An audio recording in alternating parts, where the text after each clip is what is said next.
नमस्ते दोस्तों, तो एक बार फिर स्वागत है आप लोगों का पीके स्टडी इजी में। आशा करता हूं कि आप लोग स्वस्थ और मस्त होंगे, लेकिन मैं स्वस्थ और मस्त नहीं था, इसीलिए आप लोगों की वीडियो नहीं आ पा रही थी, क्लास नहीं हो पा रही थी। अब मेरी तबीयत थोड़ी ठीक है, तो अब हम करेंगे क्लास, पूरा आप लोगों की क्लास होगी। आज 11 क्लास को ख़त्म करने वाले हैं, तो बने रहेगा वीडियो के अंत तक और चैनल को सब्सक्राइब जरूर कर दीजिए, क्योंकि आप ही के सपोर्ट से ये चैनल चलता है और चलेगा।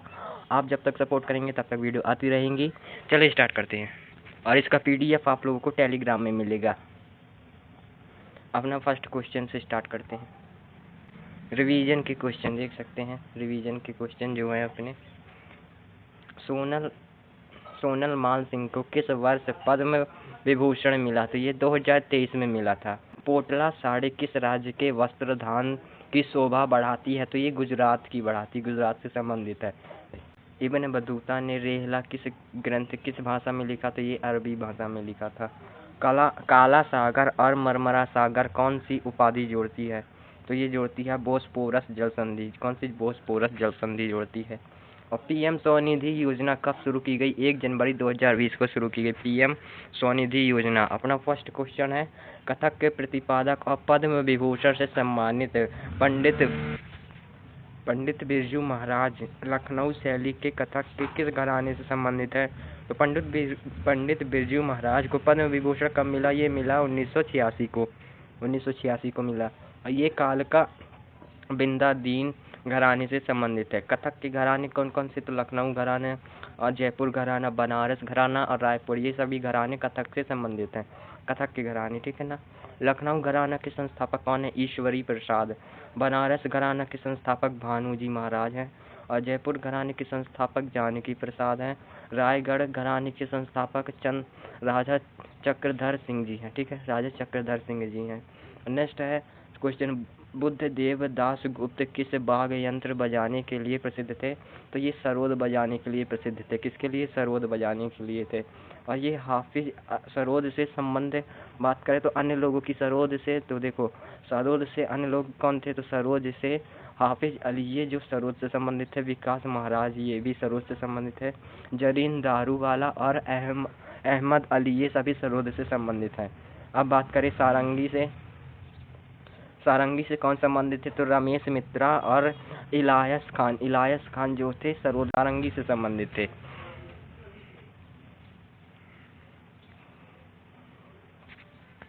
बांसुरी से कौन संबंधित है? बांसुरी से संबंधित विकुंजमणि और माला चंद्रशेखर, ठीक है। मृदंग से संबंधित कौन थे? तो टी गोपाल कृष्णन और पालधर रघु।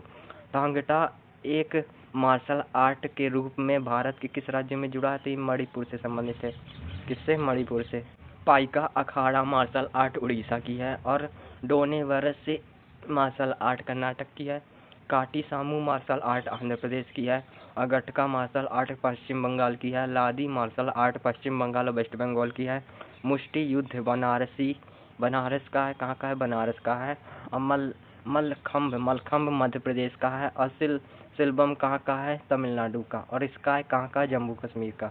स्काई कहाँ का? जम्मू कश्मीर का। मार्शल आर्ट की जननी कालसैरी पट्टू डांस को कहते हैं, ठीक है। प्रथम फुटबॉल विश्व कप कहाँ और कब आयोजित किए गए थे? तो ये मोंटेवीडियो 2030 में किए गए थे। विजेता उरुग्वे रहा और हारा अर्जेंटीना। कौन हारा? अर्जेंटीना रहा। सबसे ज़्यादा बार फुटबॉल वर्ल्ड कप किसने जीता? तो ब्राज़ील ने जीता 5 बार, ठीक है। और 1956 में भारत की रैंक 4थी आई थी, 4थे स्थान पर भारत था। भारत ने फुटबॉल में कितने गोल्ड जीते? तो 1951 में 1 गोल्ड जीता। 1962 में एशिया गेम में भारत ने जीता था, ठीक है। 2026 का फुटबॉल वर्ल्ड कप कहाँ होंगे? तो ये यूएसए, मैक्सिको और कनाडा में होंगे। 2022 में फुटबॉल वर्ल्ड कप कतर में हुए, जो जिसमें जीता कौन? अर्जेंटीना और हारा फ्रांस। 5वां पीएमओ प्रधानमंत्री कार्यालय के संबंध में कथन कौन सा सही है? तो यह 1977 में स्थित किया गया था। प्रधानमंत्री कार्यालय, इसे 1977 में इसे पीएम सचिव के नाम से जानते थे। प्रधान सचिव वर्तमान कौन है? तो टीवी सोमनाथम है। और पहले प्रधान सचिव कौन थे? तो NR पिल्लई थे। इनकी वेतन 2.5 लाख होती है और 4 साल के लिए, ठीक है, 4 साल की होती है। किस परिस्थिति में पूरी मंत्रिपरिषद भंग नहीं हो सकती? तो ये अगर पीएम की मृत्यु हो जाए तो, और अगर पीएम की त्यागपत्र दे दे, अगर पीएम त्यागपत्र दे दे तब।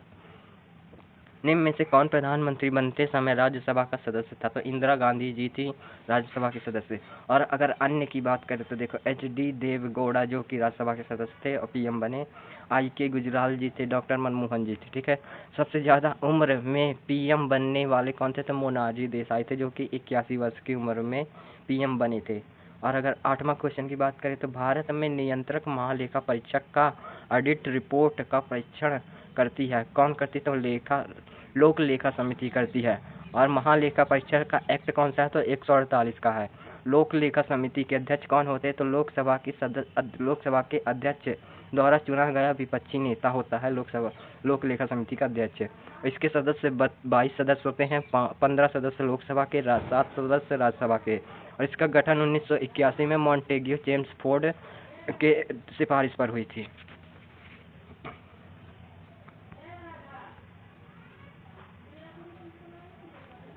नौवां क्वेश्चन, लोकसभा में अविश्वास प्रस्ताव प्रस्तुत करने के लिए सदस्यों की सहमति आवश्यकता है 50 सदस्यों की।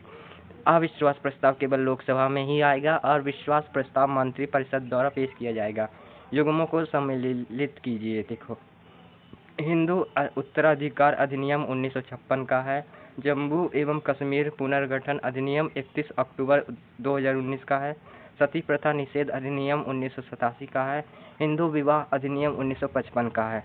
और सती प्रथा निषेध अधिनियम, सती प्रथा खत्म हुई 1929 में। इसके लिए जिम्मेदार संस्था ब्रह्म समाज थी। और ब्रह्म समाज के संस्थापक ब्रह्म समाज की स्थापना 1828 में हुई और आत्मीय सभा की स्थापना 1815 में हुई। सती प्रथा खत्म हुई 1929 में और इसी समय राजा बेंटिंग था। कौन था? राजा बेंटिंग था। निम्न में सल्तनत शासकों में से कौन अफगान मूल के थे? तो ये लोधी थे।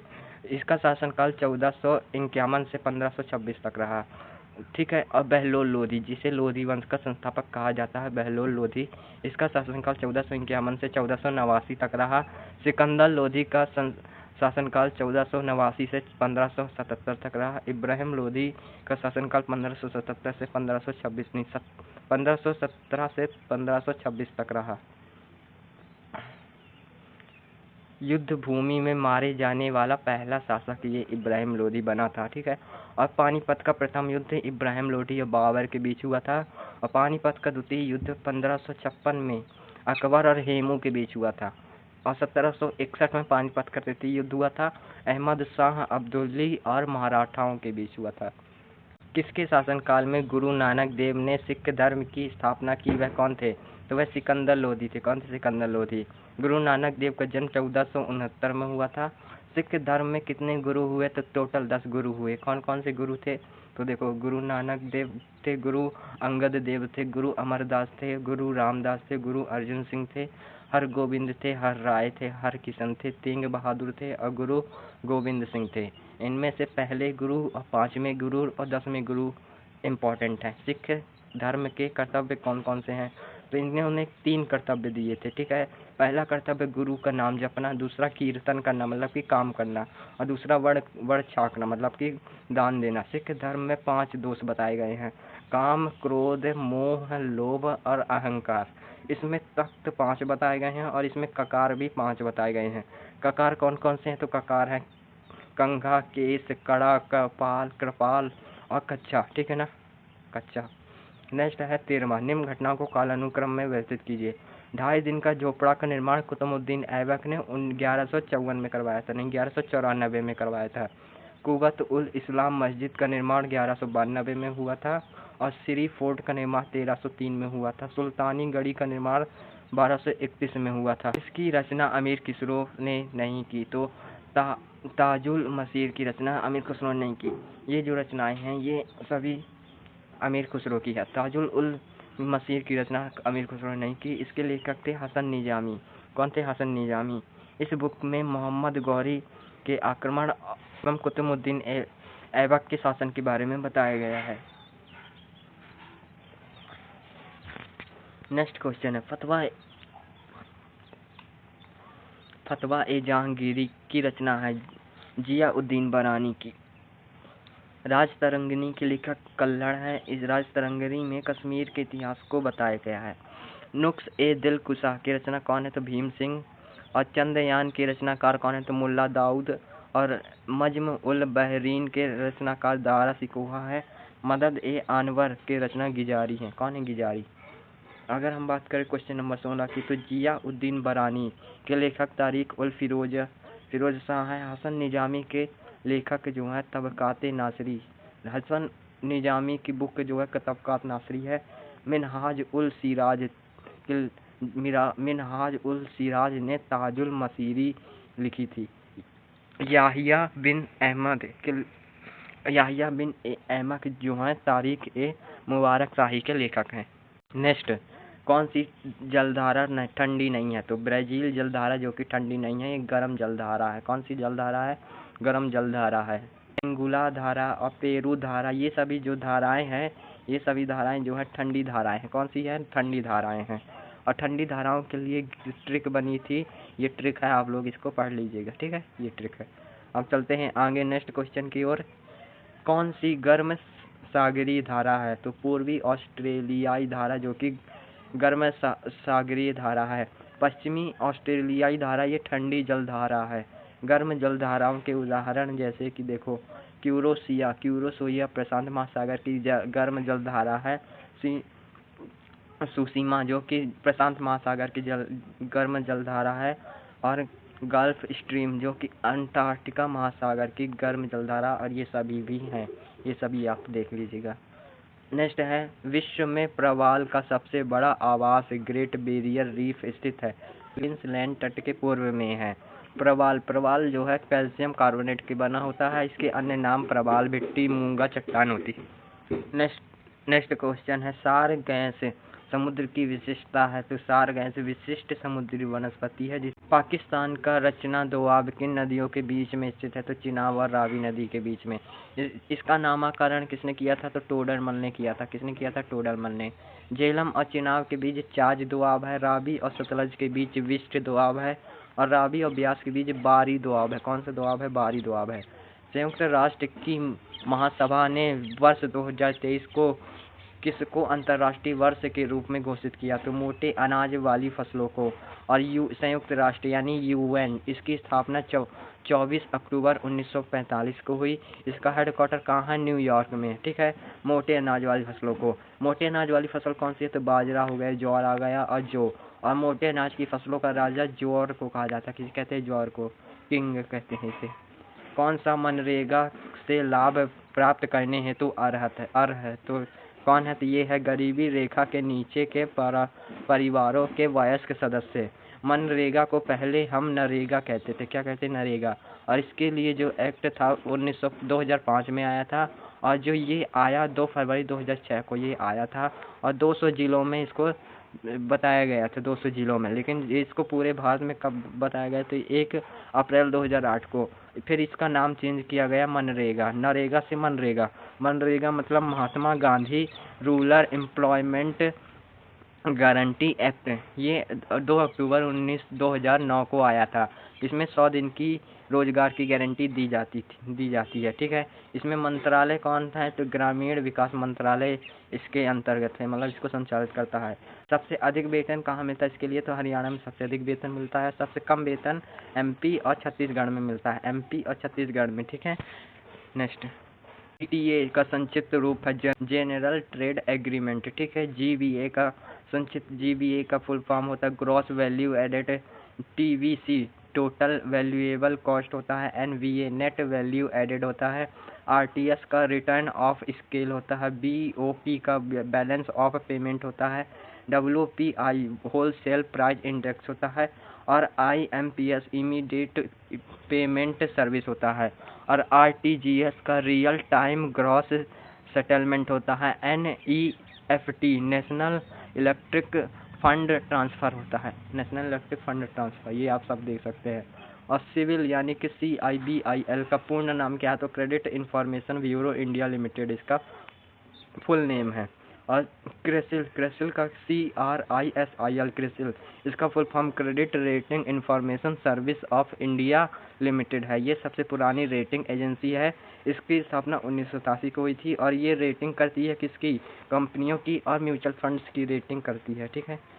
26वां क्वेश्चन, मिट्टी का तेल लालटेन बत्ती में इनमें से किस गुण के कारण ऊपर चढ़ता है? तो ये चढ़ता है केशिकत्व के कारण।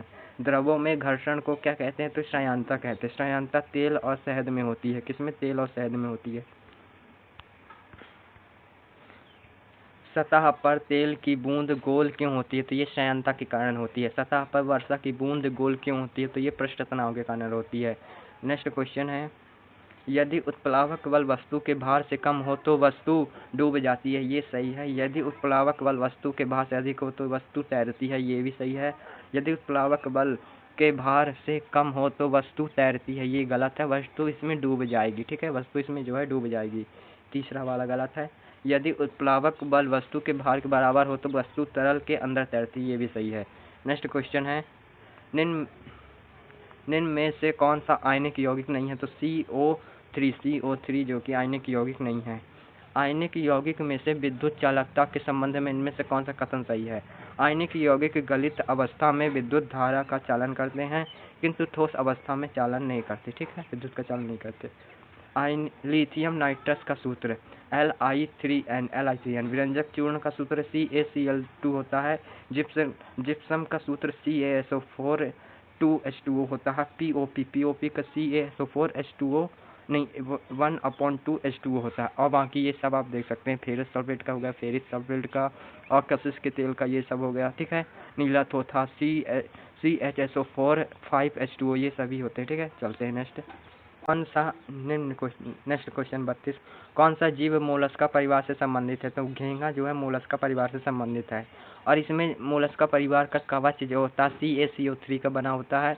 इसमें खुला रक्त परिसंचरण तंत्र होता है। उदाहरण के लिए ऑक्टोपस, सीपिया, लेलियो हो गया, डेंटिलियम होता है। ठीक है। और केचुआ ये होता है एनिलिडा परिवार से संबंधित होता है। और स्टार फिश जिसे तारा मीन या एस्टेरियम कहते हैं, ये इकाइनोडर्मेट परिवार से संबंधित होती है, स्टार मछली।